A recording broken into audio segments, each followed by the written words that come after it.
বছৰ আহে আৰু যায় আৰু প্ৰতি বছৰে কিবা নহয় কিবা নতুনত্ব কঢ়িয়াই আনে।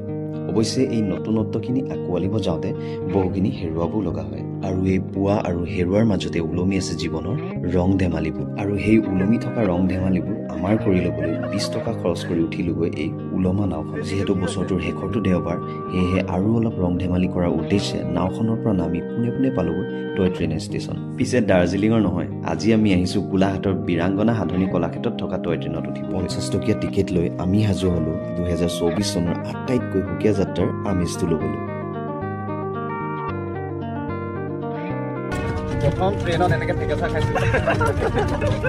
আৰু এই সুকীয়া যাত্ৰাৰে অন্ত পেলালো বছৰটোৰ শেষৰটো দেওবাৰ। হয়তো 2024 চনে শেষৰ ফালে মোৰ বাবে দি যোৱা এটা ধুনীয়া উপহাৰ। So that's all for this vlog and thank you very much 2024 for everything whatever I received throughout the